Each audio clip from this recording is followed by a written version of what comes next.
നല്ല വരുമാനം ഉണ്ടായിട്ട് പോലും ഇന്ന് പലർക്കും ഫൈനാൻഷ്യൽ സ്ട്രെസ്സും പ്രശ്നങ്ങളുമാണ്. അത് മോസ്റ്റ്ലി തോന്നിയ പോലെ പൈസ ചിലവാക്കി കളയുന്നത് കൊണ്ടാണ്. പൈസ എങ്ങനെ ചിലവാക്കാം, എങ്ങനെ ചിലവാക്കരുത് എന്നതാണ് നിങ്ങളുടെ ഫൈനാൻഷ്യൽ സക്സസിലേക്ക് നിങ്ങൾ എന്ന് ഓടിയെത്തും എന്നുള്ളത് ശരിക്കും തീരുമാനിക്കുക. ചുറ്റും നോക്കുമ്പോൾ പലരും സ്ട്രഗിൾ ചെയ്യുന്നതും പേഴ്സണൽ ഫൈനാൻസ് മാനേജ്മെന്റിനെ ഈ എക്സ്പെൻസ് എന്ന് പറയുന്ന പില്ലറ് കൺട്രോൾ ചെയ്യാനാണ്. ഹായ്, ഞാൻ നിങ്ങളുടെ ആശാൻ ഷാരിഖ് ഷംസുദ്ദീൻ. പേഴ്സണൽ ഫൈനാൻസിനെ പറ്റി മുഴുവനായി പഠിക്കുന്ന ഈ സീരീസിലേക്ക്, സ്പെൻഡിങ്ങിനെ പറ്റി അതായത് ചിലവുകളെ പറ്റി എല്ലാം തന്നെ പഠിക്കുന്ന ഈ സീരീസിലെ 3ാമത്തെ ക്ലാസ്സിലേക്ക് എല്ലാവർക്കും സ്വാഗതം. എപ്പോഴത്തെ പോലെയും ഈ ലേണിംഗ് സീരീസിനെ ഒരു പ്ലേലിസ്റ്റ് ആക്കി ഇട്ടതാ ഐ ബട്ടണിൽ കൊടുത്തിട്ടുണ്ട്. അപ്പൊ എല്ലാ ക്ലാസ്സുകളും മുഴുവനായും കാണുക. നമുക്ക് പണത്തെ പേടിക്കാതെ ജീവിക്കാം. ഇന്നത്തെ ക്ലാസ്സിൽ പഠിക്കാൻ പോകുന്ന എല്ലാ വിഷയങ്ങളും ഇവിടെ സ്ക്രീനിൽ കാണിക്കുന്നുണ്ട്. ഇന്നത്തെ ക്ലാസ് കഴിയുമ്പോഴേക്കും സ്പെൻഡിങ്ങിന് അറൗണ്ട് ഉള്ള എല്ലാ കാര്യങ്ങളെയും പറ്റി വ്യക്തമായ ഒരു ഐഡിയ തീർച്ചയായിട്ടും നിങ്ങൾക്ക് കിട്ടിയിരിക്കും. അപ്പൊ എല്ലാവരും ക്ലാസ് മുഴുവനായും ശ്രദ്ധിച്ചും തന്നെ കാണുക. ക്ലാസ് തുടങ്ങുന്നതിന് മുൻപ് തന്നെ താഴെ കമന്റ് സെക്ഷനിൽ പോയിട്ട് പ്രസന്റ് എന്ന് പറഞ്ഞുകൊണ്ട് നിങ്ങൾ അറ്റൻഡൻസ് രേഖപ്പെടുത്തുക. ഈ ക്ലാസ്സിൽ കാണിക്കുന്ന പ്രസന്റേഷനും ടൂൾസിലേക്കുള്ള ആക്സസും കിട്ടാൻ താഴെ കാണുന്ന ഫോം ഫില്ല് ചെയ്യുക. എല്ലാ എപ്പിസോഡും കണ്ട് ഇതൊക്കെ ഡൗൺലോഡ് ചെയ്ത് നന്നായി പഠിക്കുന്നവരാണ് ഗിവ് അവേയിലേക്ക് എലിജിബിൾ ആവുക. The name is Shariq Shamsuddin. Welcome to Personal Finance A to Z by Market Feed.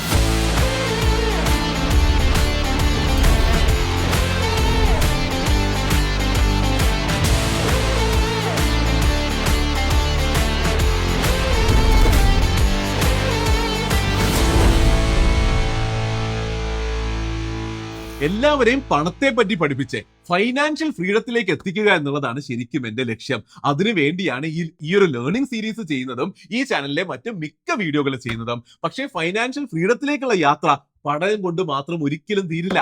അതിലേക്ക് എത്താനുള്ള യാത്രയിൽ നിങ്ങൾക്ക് പല ഫൈനാൻഷ്യൽ പ്രൊഡക്ട്സും സർവീസസും ആവശ്യമുണ്ടാകും. അപ്പൊ അതൊക്കെ നിങ്ങൾക്ക് ഏറ്റവും നല്ല രീതിയിൽ ട്രാൻസ്പെറന്റ് ആയിട്ട് എത്തിക്സോട് കൂടി മിസ്സെല്ലിംഗ് ഇല്ലാതെ മലയാളം കസ്റ്റമർ സർവീസോട് കൂടി തരാനായിട്ട് ഞാൻ റൺ ചെയ്യുന്ന കമ്പനിയാണ് market feed. Mutual fund investing, stock investing, algo trading എന്നുള്ള സർവീസുകൾ ഇന്ന് മാർക്കറ്റ് ഫീഡ് തരുന്നുണ്ട്. അപ്പോൾ ഞങ്ങളുടെ ഓഫറിംഗ്സിനെയും ഞങ്ങൾ പാർട്ട്ണർ ചെയ്തിട്ടുള്ള കമ്പനികളുടെ സർവീസസിനെയും പറ്റി കൂടുതൽ മനസ്സിലാക്കാനും ജോയിൻ ചെയ്യാനുമായി താഴെയുള്ള ലിങ്ക് സന്ദർശിക്കുക. അപ്പോൾ നമുക്ക് ക്ലാസ്സിലേക്ക് കടക്കാം. അപ്പൊ ഈ ക്ലാസ്സിൽ ഏറ്റവും ആദ്യം നമ്മൾ പഠിക്കേണ്ടത് എന്താണ് എക്സ്പെൻസസ് എന്നും പേഴ്സണൽ ഫൈനാൻസ് മാനേജ്മെന്റിൽ അതിനുള്ള ഇമ്പോർട്ടൻസുമാണ്. What is expense and what is its importance? Expense അല്ലെങ്കിൽ ചിലവ് എന്താണ് അത് എന്ന് ആദ്യം സ്വയം ഒന്ന് ചിന്തിച്ചു നോക്കിയേ. വേണമെങ്കിൽ 1 മിനിറ്റ് എടുത്ത് എഴുതി വെച്ചോ, ഞാൻ വെയിറ്റ് ചെയ്യാം. യെസ്, നമ്മുടെ ഇന്നത്തെ ജീവിതം ജീവിച്ചു കൊണ്ടുപോകാനുള്ള ആവശ്യങ്ങൾക്കായി എന്തെങ്കിലും ഒരു സാധനമോ സർവീസോ വാങ്ങാൻ നമ്മൾ പണം കയ്യിൽ നിന്ന് പുറത്തേക്ക് കൊടുത്താൽ സാധാരണ രീതിയിൽ നമ്മൾ അതിനെ ചിലവെന്ന് വിളിക്കുന്നു. ഇങ്ങനെ എന്തെങ്കിലും ആയിരിക്കുമല്ലോ എല്ലാവരും എന്തായാലും എഴുതിയത്. പക്ഷെ ഇങ്ങനെ നമ്മൾ ചിലവിനെ വളരെ സിമ്പിൾ ആയി ഡിഫൈൻ ചെയ്താൽ അത് ഇൻകംപ്ലീറ്റ് ആണെന്നാണ് എന്റെ അഭിപ്രായം. നമ്മുടെ ജീവിതത്തിലേക്ക് എന്ത് രീതിയിലും പണം അകത്തേക്ക് വരുമ്പോൾ അതിനെ നമ്മൾ വരവ് എന്നല്ലേ വിളിച്ചത്. അപ്പൊ അതുപോലെ ചിലവിന്റെ ഡെഫിനിഷനെ നമുക്കൊന്ന് എക്സ്പാൻഡ് ചെയ്ത് നോക്കാം. അതായത് നമ്മുടെ ജീവിതത്തിൽ നിന്ന് എന്തൊരാവശ്യത്തിനും പണം പുറത്തേക്ക് ഒഴുകുകയാണെങ്കിൽ അതിനെ നമുക്ക് എക്സ്പെൻസ് എന്ന് വിളിക്കാം. വരവ് ഉള്ളിലേക്ക് എത്തുന്ന എന്ത് പൈസയും, ചിലവ് പുറത്തേക്ക് പോകുന്ന എല്ലാ പൈസയും. ഓക്കെ, അപ്പൊ ഇങ്ങനെ നമ്മൾ ചിലവിന്റെ ഡെഫിനിഷനെ എക്സ്പാൻഡ് ചെയ്യുമ്പോൾ എന്താണ് സാധാരണയിൽ നിന്നും ശരിക്കും വ്യത്യാസമായി വന്നിട്ടുള്ളത്? സാധാരണ എല്ലാവരും ചിന്തിക്കുന്നത് പോലെ ഇന്നത്തെ ജീവിതം ജീവിക്കാൻ വേണ്ട സാധനങ്ങൾ വാങ്ങാൻ ഉപയോഗിക്കുന്ന പൈസ മാത്രമല്ല ഇനി ചിലവ്. നമ്മുടെ ജീവിതത്തിലെ എല്ലാ ക്യാഷ് ഔട്ട്ഫ്ലോവും, അത് നമ്മൾ ഇന്ന് പച്ചക്കറി വാങ്ങാൻ പോകുന്നതാകട്ടെ, അത്യാവശ്യങ്ങൾക്ക് മാറ്റിവെക്കുന്ന സേവിങ്സ് ആകട്ടെ, നാളത്തേക്ക് മാറ്റിവെക്കുന്ന ഇൻവെസ്റ്റ്മെന്റ്സ് പോലും ആകട്ടെ, അങ്ങനെ അക്കൗണ്ടിൽ നിന്ന് പൈസ പുറത്തേക്ക് പോകുന്നുണ്ടെങ്കിൽ അതെല്ലാം തന്നെ നമുക്കിനി എക്സ്പെൻസ് എന്ന് വിളിക്കാം. അപ്പൊ ഇങ്ങനെ നമ്മൾ എക്സ്പെൻസ് എന്ന ടേമിനെ റീഡിഫൈൻ ചെയ്യുമ്പോൾ ആ വാക്കിന് 2 ഉത്തരവാദിത്തങ്ങളാണ് വരിക. ഇന്നത്തെ ജീവിതം നന്നാക്കാനും അതിന്റെ കൂടെ തന്നെ ഭാവി ജീവിതത്തെ സെക്യൂർ ചെയ്യാനും. ഇതൊരു major mind set shift moment ആണ് എന്നാണ് ഞാൻ വിശ്വസിക്കുന്നത്. അതായത് ഞാൻ പ്രതീക്ഷിക്കുന്നത് ഇങ്ങനെ ചിന്തിക്കുമ്പോൾ തന്നെ നമ്മൾ പൈസയെ കാണുന്ന രീതിയിൽ, അതിനെ മാനേജ് ചെയ്യാൻ വേണ്ടി പ്രവർത്തിക്കുന്ന രീതിയിൽ ഒരു വലിയ മാറ്റം വരുമെന്നാണ്. ഈ ഒരു കോൺസെപ്റ്റ് എല്ലാവർക്കും നല്ല രീതിയിൽ തന്നെ മനസ്സിലായി എന്ന് ഞാൻ ശക്തമായിട്ട് വിശ്വസിക്കുന്നു. അപ്പൊ നമ്മൾ ഇതുവരെ പലതവണ നോക്കിയ നമ്മളുടെ പേഴ്സണൽ ഫൈനാൻസ് മാനേജ്മെന്റിന്റെ ഡയഗ്രത്തിനെ തിരിച്ചൊന്ന് സ്ക്രീനിൽ കൊണ്ടുവരാം. ഇവിടെ ജീവിതത്തിലേക്ക് പൈസ ഇൻകമായി വരുന്നു, അതാണല്ലോ ഫസ്റ്റ് പില്ലർ. ഇൻകത്തിന് ശേഷം ഉടനെ വരുന്നത് നമ്മുടെ എക്സ്പെൻസ് അല്ലെങ്കിൽ ചിലവുകൾ എന്ന ഇപ്പോഴത്തെ പില്ലറാണ്. ഇവിടെ എത്തുമ്പോൾ തോന്നിയ പോലെ ഒരു കൺട്രോളും ഇല്ലാതെ ചിലവുകൾ നടന്നാൽ പൈസയുടെ ഒഴുക്ക് പലപ്പോഴും ജീവിതത്തിൽ നിന്ന് പോകുന്നു. മറ്റു പില്ലറുകളിലേക്ക് ഒന്നും തന്നെ പൈസക്ക് പോകാൻ പറ്റാതെയാകുന്നു. ശരിയല്ലേ? അങ്ങനെ നമ്മൾ ആദ്യത്തെ ക്ലാസ്സിൽ പഠിച്ച പോലെ ആൾക്കാർക്ക് എല്ലാ പില്ലേഴ്സും ഉപയോഗിച്ച് ഒരു പ്രോപ്പർ പേഴ്സണൽ ഫൈനാൻസ് മാനേജ്മെന്റ് നടത്താൻ പറ്റുന്നില്ല. അങ്ങനെ ഫൈനാൻഷ്യൽ സ്ട്രെസ്സിലേക്ക് പോവുകയും ചെയ്യുന്നു. അപ്പോൾ ഇത് കാണുമ്പോൾ വ്യക്തമായിട്ട് മനസ്സിലായില്ലേ, ചിലവുകൾ ശ്രദ്ധിക്കേണ്ടത് വളരെയധികം ഇമ്പോർട്ടന്റ് ആണ് എന്ന്. ശരിക്കും പലരും ചിന്തിക്കുന്നത് ഇന്ന് ജീവിതത്തിൽ വരുമാനം കുറച്ച് കുറവാണ്, നാളെ ഞാൻ കുറെ പൈസ ഉണ്ടാക്കുമ്പോൾ ഇങ്ങനെ എല്ലാ പില്ലറിലേക്കും ഒക്കെ പൈസ കൊടുത്ത് ജീവിതം ശരിയാക്കി കൊള്ളാം എന്നൊക്കെയാണ്. അതായത് ജീവിതത്തിലെ ചിലവുകൾ കൂടിയ പ്രശ്നത്തെ അവഗണിച്ചുകൊണ്ട് വരുമാനം കൂടിയാൽ എല്ലാം അങ്ങ് മാജിക്കലി ശരിയാകുമെന്ന ഹോപ്പിൽ പലരും ഇന്ന് ജീവിച്ചു പോകുന്നു. പക്ഷേ ആ ചിന്ത ഒരിക്കലും ശരിയല്ല. ഒരു ഓട്ടയുള്ള ബക്കറ്റിലേക്ക് എത്ര വെള്ളം നിറച്ചാലും അത് നിറയുമോ? അതുപോലെ തന്നെ എക്സ്പെൻസിനെ കൺട്രോൾ ചെയ്യാത്തൊരു ജീവിതത്തില് അത്യാവശ്യം എത്ര വരുമാനം കൊണ്ടുവന്നാലും അത് തീർന്നു പോയിക്കൊണ്ടേയിരിക്കും. അപ്പോൾ ശരിക്കും ഡേ 1 മുതൽ തന്നെ മൈൻഡ്ഫുൾ ആയ, അതായത് വളരെ ശ്രദ്ധിച്ച് മാത്രം ചിലവുകൾ നടത്തിയാൽ മാത്രമേ ഒരു വ്യക്തി ഫൈനാൻഷ്യൽ ഫ്രീഡത്തിലേക്ക് എത്തുകയുള്ളൂ. അതുകൊണ്ട് തന്നെയാണ് എക്സ്പെൻസസ് പേഴ്സണൽ ഫൈനാൻസിന്റെ ഒരു വളരെ ഇമ്പോർട്ടന്റും സ്ട്രോങ്ങുമായ പില്ലർ ആകുന്നത്.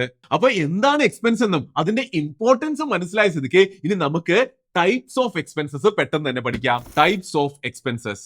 ഇവിടെ ആദ്യം തന്നെ നമുക്ക് ചിലവുകൾക്കൊരു കാറ്റഗറൈസേഷൻ കൊടുക്കണം. കുറച്ചെങ്കിലും ചിലവുകളെ പറ്റി നിങ്ങൾ ചിന്തിച്ചിട്ടുണ്ടെങ്കിൽ നിങ്ങൾ തന്നെ ഒന്ന് പറഞ്ഞേ, എക്സ്പെൻസസിനെ നമുക്ക് എങ്ങനെയൊക്കെ തരംതിരിക്കാം? ചിന്തിച്ച് നോക്കി വേണമെങ്കിൽ ഒന്ന് പോസ് ചെയ്തിട്ട് നോട്ട്ബുക്കിൽ എഴുതി വെച്ചോളൂ. ഞാൻ വേണമെങ്കിൽ വെയിറ്റ് ചെയ്യാം. അതെ, നീഡ്സ് ആൻഡ് വോൺസ് എന്ന 2 തരത്തിലാണ് ജീവിതത്തിൽ എക്സ്പെൻസസ് ഉണ്ടാകേണ്ടത് എന്നുള്ളതാണ് പലയിടത്തും നമ്മൾ കേട്ടിട്ടുള്ളത്, പലരും നമ്മളെ പഠിപ്പിച്ചിട്ടുള്ളത്. അത് തന്നെ ആയിരിക്കുമല്ലോ നിങ്ങൾ എഴുതിയും വെച്ചിട്ടുണ്ടാവുക, ശരിയല്ലേ? കേട്ടിട്ടില്ലെങ്കിലും കുഴപ്പമില്ല, ഞാൻ പെട്ടെന്ന് ഈ ഒരു വിഷയം പറഞ്ഞു തരാം. നമ്മൾക്ക് ജീവിക്കാൻ ആവശ്യമായ ബേസിക് കാര്യങ്ങൾക്ക് ചെലവാക്കുന്ന പൈസയാണ് ഈ നീഡ്സ് അല്ലെങ്കിൽ ആവശ്യങ്ങൾ എന്ന് പറയുന്നത്. ഉദാഹരണത്തിന് ഭക്ഷണം, വാടക, കറണ്ട് ബില്ലൊക്കെ. മനസ്സിലായില്ലേ? ഇതിന്റെ പുറത്ത് ജീവിതത്തിന്റെ ക്വാളിറ്റി കൂട്ടാനായിട്ട് നമ്മളുടെ ആഗ്രഹങ്ങൾക്ക് വേണ്ടി ചിലവാക്കുന്ന പൈസയെ വോൺസ് എന്ന് വിളിക്കുന്നു. പുറത്തു പോയി ഭക്ഷണം കഴിക്കുന്നതും ഒരു അടിപൊളി ഷൂ വാങ്ങുന്നതും സിനിമ കാണാൻ പുറത്തു പോകുന്നതും ഒക്കെ വോൺസിലാണ് പെടുക. ഈ എക്സാമ്പിളുകൾ കൂടി കേൾക്കുമ്പോൾ തീർച്ചയായിട്ടും നീഡ്സും വോൺസും മനസ്സിലായല്ലോ. അപ്പൊ ഇങ്ങനെയാണ് നിങ്ങൾ ചിന്തിച്ച് തുടങ്ങിയത് എങ്കിൽ ആ ദിശ തീർച്ചയായിട്ടും കറക്റ്റ് ആണ്. പക്ഷെ പല ക്ലാസ്സുകളിലും പറയുന്നത് പോലെ ഇത്ര സിമ്പിൾ ആയി നമ്മൾ ചിന്തിച്ചാൽ പോരാ. നമ്മൾ ഈ സീരീസിൽ എപ്പോഴും ചെയ്യുന്നത് പോലെ ഇതിന്റെയും ഒരു ലെയർ മുകളിൽ ചെന്ന് ചിലവുകളെ കുറിച്ച് കുറെ കൂടി വ്യക്തമായ വലിയ ഒരു ക്യാൻവാസിൽ നിന്ന് നല്ലൊരു ഫ്രെയിം വർക്ക് വെച്ച് നമ്മൾ പഠിക്കണം. അപ്പൊ എക്സ്പെൻസസിനെ, അതായത് ചിലവുകളെ നമുക്ക് 4 കാറ്റഗറിയിലേക്ക് തിരിക്കാം. ഓരോ കാറ്റഗറിയുടെ പേരും അതിന്റെ അർത്ഥവും നമുക്ക് പെട്ടെന്ന് ഒരൊറ്റ മിനിറ്റിൽ പഠിക്കാൻ നോക്കാം. Category number 1, consumption expenses. അതായത് ജീവിതം ഇന്ന് ഹാപ്പിയായി ജീവിക്കാൻ വേണ്ടി നമ്മളുടെ ദൈനംദിന ആവശ്യങ്ങൾക്ക് വേണ്ടി ചിലവാക്കുന്ന പൈസയാണ് കൺസംഷൻ എക്സ്പെൻസസ്. എക്സാമ്പിൾ പറയാനാണെങ്കിൽ വാടകക്കും ഭക്ഷണത്തിനും ഒക്കെ ചിലവാക്കുന്ന പൈസ കൺസംഷൻ എക്സ്പെൻസസ് ആണ്. Category number 2, commitment expenses. അതായത് പണ്ട് കടങ്ങൾ എടുത്തിട്ടോ അല്ലെങ്കിൽ വീട്ടുകാർക്ക് കൊടുക്കാനോ നിങ്ങൾ തീർച്ചയായും കൊടുത്തേക്കാം എന്ന് വാക്ക് കൊടുത്ത പൈസയെ ഇവിടെ കമ്മിറ്റ്മെന്റ് എക്സ്പെൻസസ് എന്ന് നമുക്ക് വിളിക്കാം. എക്സാമ്പിൾ എന്തൊക്കെയാണ്? വീടിന്റെ EMI, കാറിന്റെ EMI, വീട്ടിൽ അയച്ചു കൊടുക്കുന്ന മാസ ചിലവ്, അതൊക്കെ ഈ കമ്മിറ്റ്മെന്റ് എക്സ്പെൻസസിൽ പെടും. Category number 3, safety expenses. നമ്മൾ ഉണ്ടാക്കുന്ന പൈസയെയും ജീവിതത്തിലെ മറ്റ് കാര്യങ്ങളെയും ഒക്കെ ഒരു ഹോസ്പിറ്റൽ ബില്ലോ ജോലി പോകുന്നതോ തകർക്കാൻ ഒരിക്കലും പാടില്ല. അപ്പോൾ അതിനെയൊക്കെ പ്രൊട്ടക്ട് ചെയ്യാനായി നമ്മൾ എമർജൻസി ഫണ്ടിലേക്ക് അല്ലെങ്കിൽ ഇൻഷുറൻസിലേക്ക് ചെലവാക്കുന്ന ആ മാറ്റി വെക്കുന്ന ആ പൈസയാണ് സേഫ്റ്റി എക്സ്പെൻസസ് എന്ന് പറയുന്നത്. എക്സാമ്പിൾ പറയാനാണെങ്കിൽ ഇപ്പൊ പറഞ്ഞതുപോലെ എമർജൻസി ഫണ്ടിലേക്ക് പോകുന്ന പൈസ, ഇൻഷുറൻസിന്റെ പൈസ. പേടിക്കേണ്ട, ഈ കാറ്റഗറിയും ഈ പറഞ്ഞ സംഭവങ്ങളും ഒക്കെ നമ്മൾ വ്യക്തമായി മുന്നിലെ ക്ലാസ്സുകളിൽ അതിശക്തമായി പഠിക്കുന്നത് തന്നെയായിരിക്കും. ഇനി കാറ്റഗറി 4 നോക്കുകയാണെങ്കിൽ ഗ്രോത്ത് ആൻഡ് ഫ്രീഡം എക്സ്പെൻസസ്. അതായത് നമ്മളുടെ ഭാവി നന്നാക്കാൻ വേണ്ടി ചിലവാക്കുന്ന പൈസയാണ് ഈ കാറ്റഗറിയിൽ വരിക. ഇങ്ങനത്തെ ചിലവുകൾ ലോങ് ടേമിലേക്ക് നമ്മൾ സെറ്റ് ചെയ്ത ഫൈനാൻഷ്യൽ ഗോൾസ് അച്ചീവ് ചെയ്യാൻ നമ്മളെ തീർച്ചയായിട്ടും സഹായിക്കും. അങ്ങനെ ജീവിതത്തിൽ നാളെയും സന്തോഷവും സമാധാനവും വളർച്ചയും ഒക്കെ തരാൻ ഇത് തീർച്ചയായിട്ടും ഹെൽപ്പ് ചെയ്യും. എക്സാമ്പിൾ ആയിട്ട് പറയാനാണെങ്കിൽ നമ്മളുടെ ലോങ് ടേം ഗോൾസിലേക്ക് എത്താനുള്ള മ്യൂച്വൽ ഫണ്ട് SIP-കൾ, സ്കിൽസ് കൂട്ടാൻ നമ്മൾ എടുക്കുന്ന ഒരു കോഴ്സിന്റെ ചിലവുകളും ഒക്കെ തന്നെ നമുക്ക് ഈ ഒരു എക്സ്പെൻസ് കാറ്റഗറിയിൽ പെടുത്താൻ പറ്റും. അപ്പോൾ ഒറ്റ മിനിറ്റിൽ 4 കാറ്റഗറി ഓഫ് എക്സ്പെൻസസ് പഠിച്ചില്ലേ? ഇത് നമ്മൾക്ക് ചിന്തിക്കാൻ ഒരു ഡയറക്ഷൻ തീർച്ചയായിട്ടും തരും. ഇനി നമ്മൾ ചെയ്യേണ്ടത് ഈ കിട്ടിയ ഡയറക്ഷന്റെ പുറത്ത് നേരത്തെ ചർച്ച ചെയ്ത ആവശ്യങ്ങളെയും ആഗ്രഹങ്ങളെയും, അതായത് നീഡ്സിനെയും വാണ്ട്സിനെയും ഫിറ്റ് ചെയ്യുക എന്നുള്ളതാണ്. അപ്പോൾ ചിലവുകളെ പറ്റി ഏറ്റവും വ്യക്തമായി ചിന്തിക്കാൻ ഹെൽപ്പ് ചെയ്യുന്ന ഒരു പ്രോപ്പർ ഫ്രെയിംവർക്ക് ആയിട്ട് ഇത് മാറും. അപ്പൊ അത് തന്നെ നമുക്ക് എത്രയും പെട്ടെന്ന് ചെയ്യാം. ഓരോ കാറ്റഗറിയിലും നമ്മളുടെ നീഡ്സ് ആൻഡ് വാണ്ട്സ് എന്ന ലെൻസ് കൂടി ആഡ് ചെയ്തുകൊണ്ട് അവരെ നമുക്ക് നോക്കാം. ഓരോ ചിലവും നമ്മളുടെ ജീവിതത്തിലേക്ക് എത്രത്തോളം ഇമ്പോർട്ടന്റ് ആണ് എന്ന് ഈ ഒരു എക്സ്ട്രാ ലെയർ കൂടി വെച്ച് നോക്കുമ്പോൾ മാത്രമേ നമുക്ക് വ്യക്തമാവുകയുള്ളൂ. ഇപ്പോ സ്ക്രീനിൽ കാണുന്ന ഈ ടേബിൾ കണ്ടാൽ എല്ലാവർക്കും എങ്ങനെ ചിന്തിക്കണം എന്ന കാര്യം തീർച്ചയായിട്ടും മനസ്സിലാകും.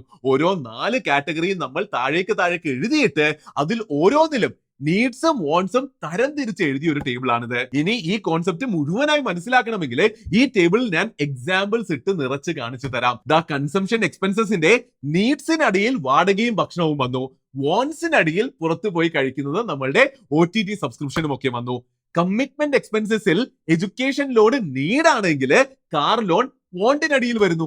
അങ്ങനെ ഈ ടേബിൾ മുഴുവൻ നിറച്ച് പോകുമ്പോൾ നിങ്ങൾക്ക് ഈ ഒരു ടൈപ്സ് ഓഫ് എക്സ്പെൻസസ് എന്ന പോർഷൻ വളരെ വ്യക്തമായി മനസ്സിലാകുമെന്ന് ഞാൻ പ്രതീക്ഷിക്കുന്നു. ശരിക്കും ഈ എക്സാമ്പിൾസ് ഒക്കെ ഒന്ന് വായിച്ചു നോക്കി ഇത് മുഴുവനായി മനസ്സിലാക്കിയാൽ നിങ്ങളുടെ ജീവിതത്തിലെ ചിലവുകളും ഇങ്ങനെ ഒരു ഫ്രെയിംവർക്കിലേക്ക് എത്തി തുടങ്ങുന്നതായി നിങ്ങൾക്ക് കാണാൻ സാധിക്കും. ഓർക്കുക, കുറച്ച് കാര്യങ്ങളൊക്കെ സബ്ജക്റ്റീവ് ആണ്. നിങ്ങളുടെ ജീവിത സാഹചര്യം അനുസരിച്ച് നിങ്ങൾ ഫില്ല് ചെയ്യേണ്ടി വരും. ഇങ്ങനെ എക്സാമ്പിൾസ് ഒക്കെ എടുത്ത് ഈ ടോപ്പിക്ക് നല്ലോണം പഠിക്കുമ്പോൾ നാളെ എന്ത് ചെലവ് വന്നാലും അതിനെ ഇങ്ങനെ ഒരു ഫ്രെയിംവർക്കിൽ പെടുത്തി അത് ജീവിതത്തിനെ എങ്ങനെ ബാധിക്കുന്നു എന്ന് തീർച്ചയായിട്ടും നിങ്ങൾ ചിന്തിക്കാൻ തുടങ്ങും. അങ്ങനെയുള്ള ചിന്തകൾ വന്നു തുടങ്ങിയാൽ തന്നെ ചിലവുകളുടെ കാര്യത്തിൽ ജീവിതത്തിൽ വളരെ നല്ല മാറ്റങ്ങൾ ഉണ്ടാകാൻ തുടങ്ങും. അപ്പൊ ഇത്രയും പഠിച്ചു കഴിയുമ്പോൾ വളരെ സ്വാഭാവികമായി നിങ്ങളുടെ മനസ്സിൽ വരുന്ന ചോദ്യം ഇതായിരിക്കും: ഇതിലുള്ള ഓരോ കാറ്റഗറിക്കും എത്ര രൂപ വീതമാണ് ചെലവാക്കേണ്ടത്, അല്ലെ? അങ്ങനെ ഒരു ഡൗട്ട് നിങ്ങൾക്ക് ഉണ്ട് എങ്കിൽ വരൂ അടുത്ത സെക്ഷനിലേക്ക് കടക്കാം. How much should you spend? ഇവിടെ ഞാനൊരു കാര്യം പറയട്ടെ. നിങ്ങൾ എത്ര പൈസ ചിലവ് ചെയ്യണമെന്ന് എന്നോട് ചോദിച്ചാൽ ഞാൻ പറയും കിട്ടുന്ന വരുമാനം ഫുള്ള് ചിലവാക്കി തീർക്കണമെന്ന്. യെസ്, കിട്ടുന്ന പൈസ ഫുൾ ചിലവാക്കി തീർക്കണം എന്ന് തന്നെയാണ് ഞാൻ പറയുന്നത്. പക്ഷെ നമ്മൾ ഇപ്പോ പഠിച്ച 4 കാറ്റഗറിയിലേക്കും ചിലവാക്കണമെന്ന് മാത്രം. ചിലവാക്കി തീർത്തോ എന്ന് പറയുമ്പോൾ പലപ്പോഴും പലർക്കും ഒരു സന്തോഷമൊക്കെ വന്നിട്ടുണ്ടാകും. പക്ഷേ അത് നമ്മൾ പഠിക്കുന്ന പോലെ ബുദ്ധിപരമായി ചിലവാക്കണം എന്ന് മാത്രമേ ഞാൻ ആവശ്യപ്പെടുന്നുള്ളൂ. അങ്ങനെ ചെയ്യുകയാണെങ്കിൽ തീർച്ചയായിട്ടും എല്ലാവർക്കും ഇന്നും നാളെയും എല്ലാ കാലത്തേക്കും സമാധാനവും സന്തോഷവും തീർച്ചയായിട്ടും ഉണ്ടാകും. അപ്പൊ പണം മുഴുവൻ ചെലവാക്കി കളഞ്ഞോ? എന്നാൽ ഈ 4 കാറ്റഗറിയിലേക്കും ചെലവാക്കണം എന്ന് പറയുമ്പോൾ നിങ്ങൾ ചോദിക്കുക ഇതായിരിക്കും: അങ്ങനെയാണെങ്കിൽ ആശാനെ ഓരോ കാറ്റഗറിയിലേക്കും വെച്ചിട്ട് എത്ര പൈസയാണ് ചെലവാക്കേണ്ടതെന്ന്. അപ്പോ നമുക്ക് അത് നോക്കാം. പക്ഷെ അത് നോക്കി പോകുമ്പോൾ ചെറിയൊരു പ്രശ്നമുണ്ട്. ഒരു 30,000 രൂപയുള്ള കൊച്ചിയിൽ ജോലി ചെയ്യുന്ന ഒരാൾക്കുള്ള ഉത്തരം ഒന്നായിരിക്കും. എന്നാൽ ദുബായിൽ ലക്ഷങ്ങൾ ശമ്പളമുള്ള അതിനനുസരിച്ച് ലൈഫ് സ്റ്റൈലും നാട്ടിലേക്ക് പൈസ അയച്ചുമൊക്കെ കൊടുക്കുന്ന ഒരാൾക്ക് വേണ്ട ഉത്തരം മറ്റൊന്നായിരിക്കും. ജീവിതത്തിൽ വീട്ടിലൊന്നും പൈസ അയച്ചു കൊടുക്കേണ്ടാത്ത, സ്വന്തം വീട്ടുകാരുടെ വീട്ടിൽ തന്നെ ഹാപ്പിയായി ജീവിക്കുന്ന, ചിലവുകൾ വളരെ ചുരുക്കമുള്ള ഒരാൾക്കുള്ള ഉത്തരം അത് മറ്റൊന്നായിരിക്കും. അപ്പൊ തൽക്കാലം നമ്മൾക്ക് ഒരു ഉദാഹരണം എടുത്തുകൊണ്ട് ഇതൊന്ന് മനസ്സിലാക്കാൻ ശ്രമിക്കാം. അതിലൂടെ ജീവിതത്തിലെ ചിലവുകൾ എങ്ങനെ ഡിസൈൻ ചെയ്യണമെന്ന് നമുക്കൊന്ന് തീർച്ചയായിട്ടും പഠിക്കുകയും ചെയ്യാം. നിങ്ങളുടെ ജീവിതത്തിലെ റിയൽ ഡിസൈൻ പക്ഷെ ശരിക്കും നിങ്ങൾ തന്നെ ചെയ്യേണ്ടി വരും. അപ്പൊ ഈ ഒരു എക്സാമ്പിളിന് നമ്മൾ നോക്കുന്നത് വീട്ടിൽ നിന്നൊക്കെ മാറി നിന്ന് ജോലി ചെയ്യുന്ന, ജീവിതത്തിൽ പല ചിലവുകളും ഉത്തരവാദിത്തങ്ങളും കടങ്ങളും ഒക്കെ ഉള്ള ഒരു സാധാരണ വ്യക്തിയുടെ എക്സ്പെൻസ് പ്ലാൻ ആണ്. ഓരോ കാറ്റഗറിയിലേക്കും ഇയാൾ എത്ര രൂപ ചെലവാക്കുന്നുണ്ട് എന്നും അത് ഇയാളുടെ ടോട്ടൽ വരുമാനത്തിന്റെയും ടോട്ടൽ എക്സ്പെൻസിന്റെയും എത്ര ശതമാനങ്ങളാണ് എന്നും തീർച്ചയായിട്ടും ഇവിടെ കാണിക്കുന്നുണ്ട്. നമുക്കൊന്ന് നോക്കി നോക്കാം. കൺസംഷനെയും കമ്മിറ്റ്മെന്റിനെയും നമ്മൾ ഇവിടെ ഒന്ന് ഒരുമിപ്പിക്കുവാണ്. അതിനെ ലിവിംഗ് എക്സ്പെൻസ് എന്ന് നമുക്ക് വിളിക്കാം. അതിലേക്ക് ചിലവിന്റെ 75% ഈ വ്യക്തിക്ക് പോകുന്നത്. സേഫ്റ്റി എക്സ്പെൻസ് ആയ ഇൻഷുറൻസ്, എമർജൻസി ഫണ്ട്, സേവിങ്സ് എന്നുള്ളതിലേക്കൊക്കെ 15% ഇയാൾ ചിലവാക്കുന്നത്. ഗ്രോത്ത് ആൻഡ് ഫ്രീഡം എന്നുള്ള കാറ്റഗറിയിലേക്ക് 10%. ഒരിക്കലും ഇതൊരു പെർഫെക്റ്റ് ഫോർമുലയായി കാണിച്ചു തരുന്നതല്ല. ഈ ശതമാന കണക്കുകൾ നിങ്ങൾ ഫോളോ ചെയ്യാൻ ഒരിക്കലും പറയുന്നതുമല്ല. ഒരു എക്സാമ്പിൾ വെച്ച് എല്ലാ കാറ്റഗറിയിലേക്കും സ്പെൻഡ് ചെയ്യുന്നത് റിയലിസ്റ്റിക്കലി കാണിച്ചു തരുന്നത് മാത്രമാണ്. അപ്പൊ ഉദാഹരണം കണ്ടല്ലോ, അത് മനസ്സിലായല്ലോ. അപ്പൊ ഇതുപോലെ നിങ്ങൾ നിങ്ങളുടെ ജീവിത സാഹചര്യങ്ങൾ അനുസരിച്ച്, നിങ്ങളുടെ ആഗ്രഹങ്ങൾ അനുസരിച്ച് എന്തിലേക്ക് എത്ര ചിലവാക്കണമെന്ന് തീർച്ചയായിട്ടും ഡിസൈഡ് ചെയ്യണം. കൃത്യമായ കണക്കുകൾ എനിക്ക് പറഞ്ഞു തരാൻ പറ്റില്ല. പക്ഷെ പറഞ്ഞു തരാൻ പറ്റുന്നത് എല്ലാ കാറ്റഗറിയിലേക്കും നിങ്ങൾ പൈസ ചെലവാക്കണം എന്നുള്ളത് മാത്രമാണ്. ഒരു കാര്യം കൂടി ഞാനിവിടെ ഓർമ്മിപ്പിക്കാം. നിങ്ങളുടെ എല്ലാ ആഗ്രഹങ്ങളെയും തോന്നിയാസങ്ങളെയും എല്ലാത്തിനും തന്നെ നിങ്ങളുടെ ചെലവിന്റെ പ്ലാനിന്റെ കണക്കിൽ പെടുത്തിക്കോളൂ. ഓരോ മാസവും ട്രിപ്പ് പോകണോ, കുറെ ഷൂസ് വാങ്ങിക്കൂട്ടണോ, എന്തിനും പൈസ ചിലവാക്കാം. പക്ഷേ അത് മാത്രം ചിന്തിച്ചുകൊണ്ട് നാളത്തെ ജീവിതത്തിനെ മറന്നുകൊണ്ട് മറ്റ് കാറ്റഗറികളിലേക്ക് പൈസ കൊടുക്കാൻ ഒരിക്കലും മറന്നു പോകരുത്. എനിക്കറിയാം ഇതെല്ലാം കേൾക്കുമ്പോൾ നിങ്ങൾക്ക് കുറച്ചൊരു ടെൻഷനൊക്കെ കാണും. അതായത് ഈ ഓരോ കാറ്റഗറിയിലേക്കും നിങ്ങൾ എത്രയാണ് സ്പെൻഡ് ചെയ്യേണ്ടത്, അത് എങ്ങനെയാണ് കാൽക്കുലേറ്റും ഡിസൈഡും ചെയ്യേണ്ടത് എന്ന് ഓർത്ത് നിങ്ങൾ സ്റ്റക്ക് ആയിരിക്കും. അതെല്ലാം മുന്നിലേക്കുള്ള ക്ലാസ്സുകളിൽ നമ്മൾ വ്യക്തമായി തന്നെ പഠിക്കും. ഒട്ടും തന്നെ പേടിക്കേണ്ട ആവശ്യമില്ല. അപ്പോൾ ആ ക്ലാസ്സുകളിൽ അതെല്ലാം പഠിച്ചിട്ട് തിരിച്ചു വന്നിട്ട് തീർച്ചയായിട്ടും ഇതെല്ലാം നിങ്ങൾക്ക് കാൽക്കുലേറ്റ് ചെയ്തിട്ട് ഒരു എക്സ്പെൻസ് പ്ലാൻ ഉണ്ടാക്കാൻ സാധിക്കുന്നതാണ്. അപ്പോൾ എത്ര രൂപ എവിടെ ചിലവാക്കണം എന്നത് ചിന്തിക്കാൻ കുറച്ചൊക്കെ ഒരു ഐഡിയ കിട്ടിയെങ്കിൽ ഇനി നമുക്ക് ചിലവുകളെ എങ്ങനെ പ്ലാൻ ചെയ്യാം എന്നുള്ളത് പഠിക്കാം. How to plan spending. അതായത് നമ്മൾ പഠിച്ചതുപോലെ എല്ലാ കാറ്റഗറിയിലേക്കും പൈസ ചിലവാക്കണം എന്നുള്ളത് അത്യാവശ്യമാണ്. പക്ഷേ അത് എങ്ങനെയാണ് ചെയ്യേണ്ടത്, അവിടെ ഒരു പ്ലാൻ വേണ്ടേ, ഒരു സ്ട്രാറ്റജി വേണ്ടേ? അപ്പോൾ ചിലവുകൾ എങ്ങനെ പ്ലാൻ ചെയ്യണം എന്നുള്ളത് നമുക്ക് ഇവിടെ പെട്ടെന്നൊന്ന് പഠിക്കാം. ഈ പ്രശ്നം സോൾവ് ചെയ്യാനായിട്ട് പൈസ വരുമ്പോൾ തന്നെ ചിലവുകൾ നടത്തുന്നതിന് ഒരു പ്രയോറിറ്റി അല്ലെങ്കിൽ ഓർഡർ കൊണ്ടുവന്നാൽ മതി. ഐ എം ഷുവർ ചെലവുകളുടെ ഈ ഓർഡർ കൃത്യമായി പഠിച്ചാൽ പലരുടെയും ജീവിതം തീർച്ചയായിട്ടും മാറി മറിയും. എല്ലാവർക്കും ഫൈനാൻഷ്യൽ ഫ്രീഡത്തിലേക്ക് എത്താനും പറ്റും. അപ്പൊ ഈ പറഞ്ഞ ഓർഡർ അല്ലെങ്കിൽ ആ ഒരു പ്രയോറിറ്റി പെട്ടെന്ന് തന്നെ നമുക്ക് പഠിക്കാം. അതായത് ജീവിതത്തിലേക്ക് പണം വരുമ്പോൾ ആദ്യം തന്നെ അത് സേഫ്റ്റി എന്ന കാറ്റഗറിയിലേക്കാണ് ചിലവാക്കേണ്ടത്. പിന്നീട് ഗ്രോത്ത് ആൻഡ് ഫ്രീഡത്തിലേക്കും, അതിനുശേഷം കൺസംഷനിലെയും കമ്മിറ്റ്മെന്റിലെയും നീഡ്സിലേക്കും, പിന്നെ അതിലെ വോൺസിലേക്കുമാണ് പൈസ ചിലവാക്കേണ്ടത്. ഇതാണ് ഞാൻ പറഞ്ഞ ഒരു പ്രയോറിറ്റി അല്ലെങ്കിൽ ആ ഒരു ഓർഡർ. ഇത് ഫോളോ ചെയ്താൽ തന്നെ തീർച്ചയായിട്ടും കാര്യങ്ങൾ കുറെ അധികം ബെറ്റർ ആകും. പലരും ഇത് ചെയ്യുന്നില്ല. പലരും ചെയ്യുന്നത് പൈസ വരുമ്പോൾ തന്നെ ഇഷ്ടമുള്ള കമ്മിറ്റ്മെന്റിലേക്കും കൺസംഷനിലേക്കും വോൺസിലേക്കും ഒക്കെ ചിലവാക്കി തീർക്കലാണ്. അത് തന്നെയാണ് ഏറ്റവും വലിയ പ്രശ്നവും. അപ്പൊ ഈ ഒരു പ്രയോറിറ്റിയിലേക്ക് അല്ലെങ്കിൽ ഓർഡറിലേക്ക് നോക്കുമ്പോൾ പേ യുവർ സെൽഫ് ഫസ്റ്റ് എന്നാണ് ഈ ഒരു മെന്റാലിറ്റിയെ പറയുന്നത്. അതായത് പൈസ ജീവിതത്തിലേക്ക് വരുമ്പോൾ തന്നെ ബാങ്കിന് EMI ആയും ഇന്നത്തെ മറ്റ് ചിലവുകൾക്കുമൊക്കെയായി ഉപയോഗിക്കുന്നതിന് മുന്നേ ആദ്യമേ നമ്മൾക്ക് വേണ്ടി, നമ്മളുടെ സേഫ്റ്റിക്കും ഗ്രോത്തിനും വേണ്ടി പണം ചിലവാക്കണം. അത് കഴിഞ്ഞ് മാത്രം അടുത്ത കാര്യങ്ങൾ നോക്കിയാൽ മതി എന്നുള്ള ഒരു മെന്റാലിറ്റി ബിൽഡ് ചെയ്ത് നമ്മൾ തീർച്ചയായിട്ടും എടുക്കണം. കുറച്ചെങ്കിലും പേർക്ക് ഇതൊരു പുതിയ കോൺസെപ്റ്റ് ആണെന്ന് ഞാൻ പ്രതീക്ഷിക്കുന്നു. എനിക്കറിയാം പലരും ജീവിതത്തിൽ ആദ്യം തന്നെ സേവ് ചെയ്യുന്നതിനെ പറ്റി ഒരിക്കലും ചിന്തിക്കാറില്ല. യാതൊരു പ്ലാനും ഇല്ലാതെ ചിലവാക്കുന്നതായിരിക്കും ശീലം. മിച്ചമുണ്ടെങ്കിൽ മാത്രം മാറ്റി വെക്കാം എന്നുള്ളതായിരിക്കും പലരുടെയും ഒരു മൈൻഡ് സെറ്റ്. എന്നാൽ പലപ്പോഴും അങ്ങനെ മിച്ചമൊന്നും ഉണ്ടാകില്ല എന്നുള്ളത് തന്നെയായിരിക്കും യാഥാർത്ഥ്യം. അതായത് മാറ്റി വെക്കേണ്ട പൈസയെ, ഇതൊരു ഫോർമുലയാണ്, ശ്രദ്ധിച്ചു കേൾക്കുക. ഇതും നിങ്ങളുടെ മൈൻഡ് സെറ്റിനെ മാറ്റാൻ തീർച്ചയായിട്ടും ഹെൽപ്പ് ചെയ്യും. അതായത് മാറ്റി വെക്കേണ്ട പൈസയെ income minus expense is equal to savings and investments എന്ന് ചിന്തിക്കുന്ന മൈൻഡ് സെറ്റിൽ നിന്ന് മാറിയിട്ട് ചിലവാക്കേണ്ട പൈസയെ income minus savings and investments is equal to expenses എന്നുള്ള ഒരു രീതിയിൽ നമ്മൾ ചിന്തിച്ചു തുടങ്ങണം. ഇതൊന്ന് ശ്രദ്ധിച്ച് മനസ്സിലാക്കിക്കോ. ഇത് കിട്ടിയാൽ തന്നെ ചിലവുകൾ എങ്ങനെ പ്ലാൻ ചെയ്യണം എന്നുള്ളതിൽ തീർച്ചയായിട്ടും നിങ്ങൾക്കൊരു ക്ലാരിറ്റി കിട്ടും. അപ്പോൾ ചിലവുകളുടെ പ്ലാനിങ് മനസ്സിലായ സ്ഥിതിക്ക് ഇനി നമ്മൾ പഠിക്കേണ്ടത് നടക്കുന്ന ചിലവുകളെ എങ്ങനെ മെഷറും ട്രാക്കും ചെയ്യാം എന്നുള്ളതാണ്. How to measure and track expenses. അതായത് ജീവിതത്തിൽ എന്തൊരു കാര്യവും നമുക്ക് നന്നാക്കണമെങ്കിൽ ആദ്യം അതിനെ ട്രാക്ക് ചെയ്യണം. എന്നാൽ മാത്രമേ അതിനെ കണ്ട് മനസ്സിലാക്കി പ്രശ്നങ്ങൾ ഐഡന്റിഫൈ ചെയ്ത് സൊല്യൂഷൻസ് ഡിസൈഡ് ചെയ്യാൻ പറ്റുള്ളൂ. അപ്പോൾ എക്സ്പെൻസസ് നമുക്ക് നന്നാക്കണമെങ്കിൽ എക്സ്പെൻസസിനെ നന്നായി ട്രാക്ക് ചെയ്ത് അതിന് പുറത്തൊരു വിസിബിലിറ്റി വേണം. പലർക്കും ഇന്ന് ഇതില്ല എന്നുള്ളതാണ് ഇൻട്രസ്റ്റിംഗ് ആയ കാര്യം. എന്തിലൊക്കെയോ എത്രയൊക്കെയോ സ്പെൻഡ് ചെയ്ത് അങ്ങനെ ജീവിച്ചു പോകുന്നു. ഒരിക്കലും ഓരോ എക്സ്പെൻസസും ട്രാക്ക് ചെയ്ത് മൈക്രോ മാനേജ് ചെയ്ത് ജീവിക്കുന്ന ഒരു അവസ്ഥയിലേക്ക് പോകാൻ അല്ല ഞാൻ പറയുന്നത്. അതൊരു ഡ്രെയിനിങ് ആയ ടോക്സിക് പരിപാടി ആയിട്ടാണ് എനിക്ക് തോന്നിയിട്ടുള്ളത്. നമ്മുടെ ചിലവുകളുടെ പുറത്ത് ഒരു ഓവറോൾ വിസിബിലിറ്റി ഉള്ള അവസ്ഥയിലേക്ക് നമ്മൾ എത്തണം എന്നുള്ളതാണ് ഞാൻ പറഞ്ഞു വരുന്നത്. അപ്പോൾ അങ്ങനെ ഒരു വിസിബിലിറ്റി നിങ്ങൾക്ക് ഇല്ല എങ്കിൽ അത് എങ്ങനെ ഉണ്ടാക്കാം എന്ന് ഞാൻ പെട്ടെന്ന് തന്നെ പഠിപ്പിച്ചു തരാം. ഇത് ഇടയ്ക്കിടക്ക് മാത്രം ചെയ്താൽ മതി. അപ്പൊ അതിനായിട്ട് ആദ്യം നിങ്ങൾ ചെയ്യേണ്ടത് കഴിഞ്ഞ മാസം വന്ന എല്ലാ ചിലവുകളുടെയും വ്യക്തമായ ഒരു കണക്കെടുക്കലാണ്.